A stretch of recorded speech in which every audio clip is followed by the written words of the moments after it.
Live press থেকে।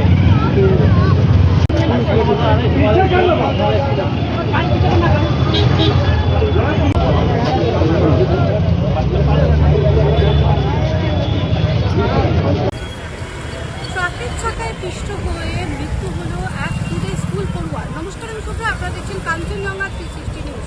শিলিগুড়ির eastern bypass সংলগ্ন যে বাড়ির সেখানে মৃত্যু হলো এক স্কুল পড়ুয়ার। মায়ের সঙ্গে স্কুল থেকে ছুটি হওয়ার পর সে বাড়ি যাচ্ছিল, সেই সময় বাইকে ধাক্কা লেগে পড়ে যায় সেই পড়ুয়া। তারপরে কিন্তু আসা এক ট্রাকের নিচে পিষ্ট হয়ে মারা যায় সেই শিশুটি। ইতিমধ্যে কিন্তু এলাকায় ঘটনায় ব্যাপক চাঞ্চল্য ছড়িয়েছে, শোকের ছায়া নেমে এসেছে এই এলাকায়। কারণ বারংবার শিলিগুড়ির এই ইস্টার্ন বাইপাসে কোনো না কোনো সময় পথ দুর্ঘটনা ঘটতেই থাকে। কোনো না কোনো পরিবারের কেউ তার পরিবারকে কিন্তু হারায়। ইতিমধ্যেই কিন্তু ঘটনায় এসেছে আশিঘর আউটপোস্টের পুলিশ, এসেছে মুক্তিনগর থানার পুলিশ, সমস্ত আধিকারিক, তারা কিন্তু সমস্ত ঘটনা তদন্ত করছে। এখানে নতুন স্টেশন করা হয়েছে, সিগন্যালিং সিস্টেমে আমরা দেখছি এই যে ঘটনাটা ঘটেছে সেটা দেখবো এবং সেই ট্রাকটার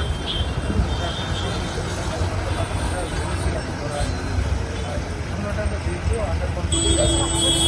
আমরা এইমাত্র খবর পেলাম এখন নারায়ণ স্টুডেন্ট আছে, বাচ্চা ইউনিফর্মে ছিল, হেলমেট ওদের কারণই ছিল না তিনজনের।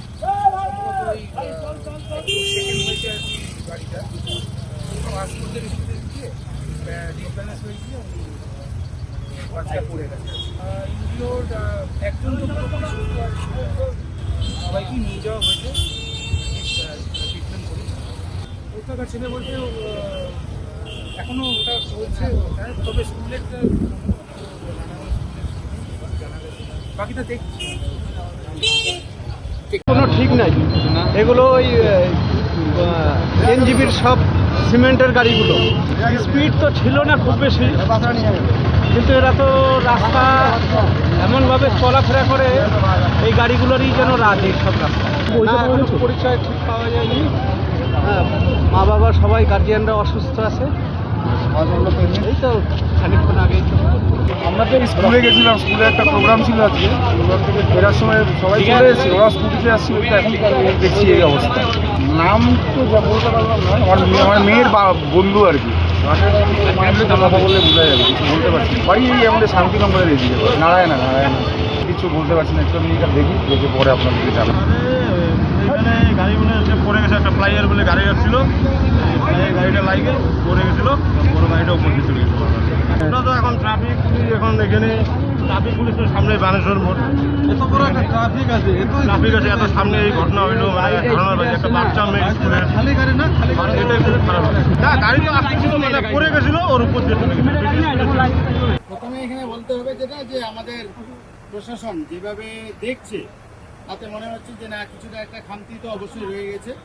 তো সেক্ষেত্রে যেভাবে দেখা গেল যে আমাদের গণেশ্বর মোড়ে একটা ট্রাফিক পয়েন্ট হলো, আর তারপরের দিনে এই ধরনের ঘটনা, এটা কিন্তু আমরা মনে করি যে এটা মেনে নেওয়া যায়।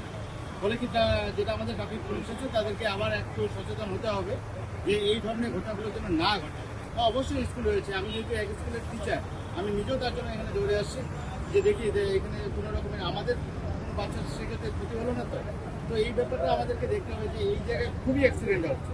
তো প্রশাসনে খালি শুধু ট্রাফিক বুথ বানালে হবে না, সেখানে ট্রাফিকের যে সংখ্যাটা, পুলিশের সংখ্যাটা বাড়াতে হবে, যেন ওই নজরে দিতে পারে যে আমাদের এই এলাকার মধ্যে এই দুর্ঘটনাগুলো যেন নাচই। এখানে যেহেতু রাস্তাটা খুবই ছোট, নামটা ইস্টার্ন বাইপাস হতে পারে, কিন্তু এটা বাইপাসের মতো না।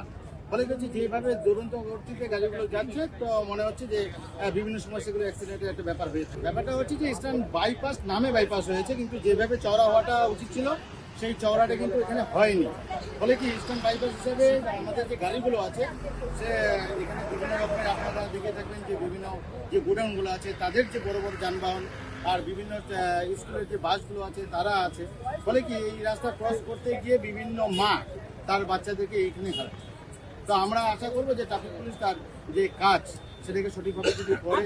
খুবই দুঃখজনক, সেটা শোনার পরে আমি কিন্তু আমার যে স্কুল, সেই স্কুল থেকে আসছি, আমি এখন দেখছি যে খুবই দুঃখজনক ব্যাপার। তো বলা যাচ্ছে যে আমাদের যে ইস্টার্ন বাইপাস মনে হচ্ছে যে স্টুডেন্টদের বলি দেওয়ার জন্যই তৈরি হচ্ছে।